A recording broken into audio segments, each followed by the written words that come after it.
やあやあ、葵ちゃんだよ。あかねちゃんもおるで。今回も元気にウォーハンマーやっていこうか。今回はどんな勢力やろか。今回プレイしていくのは、ブラッディ、ハンドのウルザグ。この勢力の特徴を一言で言うなら、サベージオークに特化した勢力だね。サベージオークって何？オークの中でも原始的な暮らしをしているジャングルに住む一族だね。特徴としては突撃ボーナスが高く物理抵抗なども持つ攻撃的なオークだけど、防具がゼロで意外と打たれ弱いといういかにもグリーンスキンみたいな性能をしているよ。オークとは何度か戦ってるけどサベージオーク見たことないかも。サベージオークは特定の建築物が必要で雇用難易度が難しいから。ウルザグ以外では基本的に雇用することはほぼないかな。開始位置は中央の南の部分。ここって確か荒野とかが広がってるんよな。この場所は人が入ってこれないようなジャングルの部分だね。これが背景。簡単に説明すると、ボーン、ノーズ族、つまりサベージオークたちはジャングルに住んでリザードマンの拠点を荒らし、財宝などを略奪していました。しかし、リザードマンの聖域を荒らした報いか、彼らは呪いによって知性を失い、無気力な状態に陥ってしまいます。そんな部族を救ったのがウルザグでした。ウルザグは使い物にならなくなった当時の族長を魔法で救い具に変えると、自ら、ボーン、ノーズ族の導き手となりました。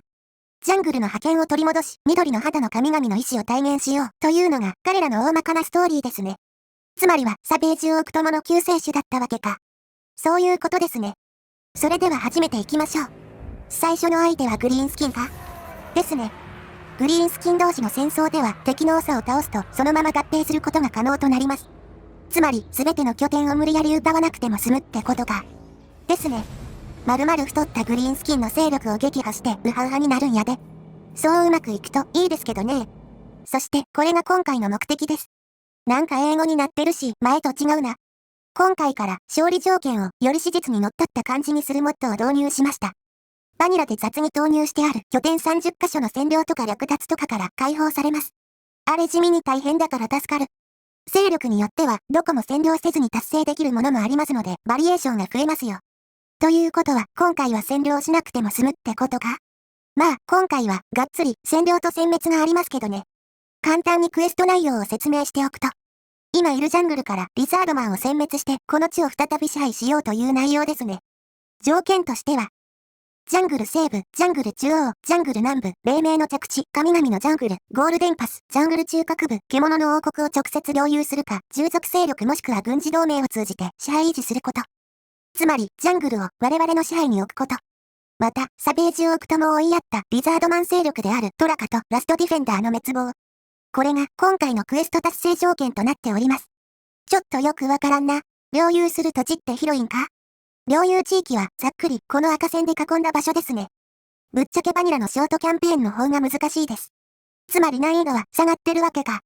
なので、その代わりに今まで難易度ハードでプレイしてきたのですが、今回から難易度ベリーハードにしております。なるほどそこで調整しているわけか。ちなみに今回の領有に関しては軍事同盟国が領有しててもいいんですよね。つまり、味方を作っておけば条件が達成しやすいってことです。なるほどな。仲間を作っておくのはいいことよな。まあ、我々グリーンスキンなので仲間がいるかは不明ですけどね。お金さえ渡せば仲間になってくれるはず。友情はお金で買うことができる。真理ですね。そしてこれから戦うことになるグリーンスキンの戦力。ゴブリン3部隊に弓ゴブリンにゴブリン騎兵が1部隊ずつ。やっぱ。まあ最初版ですからね。そしてこれが我々の戦力。多くいっぱい。これで勝つる。サベージオークは歩兵、射撃歩兵、騎兵と幅広く編成が可能ですので比較的誰とでも戦えます。さすがにゴブリン共に負けることはないでしょう。数で来られたらやばいかもしれんけどな。あと、新しくユニットにレアリティを追加するモッドを導入しております。どういうこと？ここに青と紫のやつ見えるでしょうか？なんか追加されてる。1軍勢につき青は10個まで、紫は5個までしか入れられない制限を追加するモッドです。これは敵にも適用されるため、敵の軍勢がクソ強い1軍勢だけ作って、そいつが壊滅したらほぼ滅亡みたいなことを防げます。つまり、強力なスパム軍団を抑制するわけか。レアリティに関してはこのような感じですね。工場兵器は紫のやつが多いな。工場兵器はかなり強いですからね。やはりアウトレンジからの一方的な攻撃は最強です。緑もあるけど、緑は入れ放題なユニットですね。青とか紫が2つあるユニットおるやん。それは1ユニットで2つ分消費するので青なら5ユニット、紫なら2ユニット投入可能です。なるほどな。それでは説明はこれくらいにして始めていきましょうか。数でも質でも勝利してるから決定的な勝利やな。初めての戦闘ですし、今回は手動戦闘で。戦闘開始。今回の作戦はどうするん？我々はオークですからね。突進して正面から潰して終了です。グリーンスキンらしい。これがサベージオーク。確かに鎧とか着てないし、ほぼ裸やな。人間だったら病気とかヤバそうですよね。ちなみにサベージオークよりサベージオークビッグアンツの方が強いです。そこら辺は普通のオークと変わらないわけか。サベージオークビッグアンズも対大型ユニット持ってるので、歩兵とも大型ユニットとも戦える初心者に優しい性能です。なるほど。さっき騎兵同士でぶつかり合ってたな。あれはフォレストゴブリンスパイダーライダー相手ですからね、余裕の勝利でしょう。ゴブリン相手に突撃。体格差がえぐい。ゴブリンともをひき肉にしてやる。緑色のハンバーグができそう。食べたら病気待ったマジですね。ジャイアントは敵の急変を狙わせます。ジャイアントに絡まれるゴブリンアーチャー。さよならゴブリンアーチャー。やっぱりジャイアントは範囲攻撃が優秀。的にされやすいですけどね。それはどの巨獣ユニットもそうやろ。確かに。逃げ出す敵はしっかり騎兵で追撃です。この瞬間が楽しいんよな。圧倒的戦力差で我々の勝利。やったぜ。と、まあ、前座戦はこんな感じですね。初心者に優しい前座戦やったな。と言っても、まだ1軍団残ってますけどね。次からが本番か。次は1軍に加えて守備隊も追加されるので、我々より量は多いですよ。と言っても、ほぼゴブリンやし、問題はないやろ。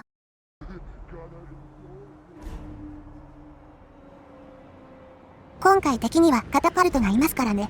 低命中低射程ではあるものの腐ってもカタパルトかなり痛いです。つまり早めに騎兵で潰さないといけないわけか。ただ敵にも騎兵がいますからね。むやみに突っ込むと敵騎兵に捕まり敵の急兵の援護射撃に遭い返り討ちにされます。いくら騎兵では質が勝っているからといって援護射撃されれば大ダメージは必至。怖いな。で、今は騎兵何してるん？左翼側にも敵騎兵がいたので慌てて騎兵1部隊を左翼側に配置しようとしております。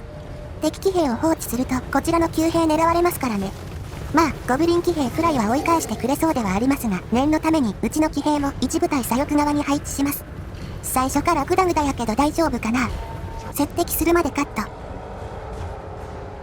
左翼側にも騎兵配置完了。一応間に合ったか。こちらの騎兵が敵騎兵2部隊に絡まれたみたいですね。下手すれば敵の援護射撃も飛んできそうなので少し騎兵を下げて逆にこちらの急兵の援護射撃ができる位置で戦います。敵はつられクマーしてくれるかな。あいつらアホなのできっとつられてくれますね。左翼側の騎兵も無理に突っ込むと2部隊相手になりそうなのでここは待ちで。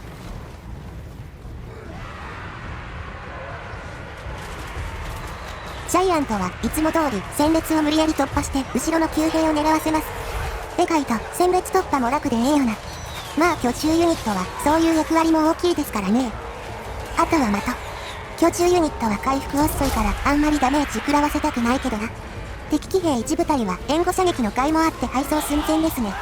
やはりゴブリン騎兵弱い。まあ所詮ゴブリンですからね。サベージオークは突撃ボーナスが大きいため再突撃すると大ダメージ狙えます。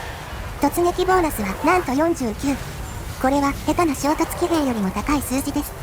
まあバフ込みでこの数字ですけどね。それでもすごいやん。敵の後方部隊は壊滅したみたいですね。いつの間にかカタパルトも逃げ出してる。ジャイアントがやってくれたのでしょう。意外と仕事できるやつやったか。最序盤のジャイアントは輝いてる。サベージオークビッグアンズは後ろに回り込ませて突撃させる予定でしたが、もう我慢できないので側面に突撃させます。葵ちゃんはせっかち。さすがに歩兵では回り込むのに時間かかりすぎです。回り込むのは騎兵の方が得意か。速度がまるで違いますからね。敵はほとんど逃げ出し、あとはロード付近の部隊のみ。さすがロードが近くにいるから投挙度が高いな。と言ってもすぐに逃げ出すでしょうね。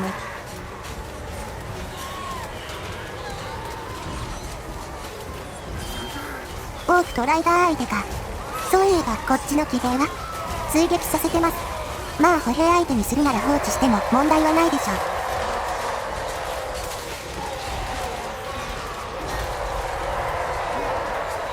あ、逃げ出した。これで我々の勝利確定ですね。決定的な勝利で終了。やったぜ。それでは今回はここまでとなります。ご視聴ありがとうございました。次回もまた見てくれると嬉しいで。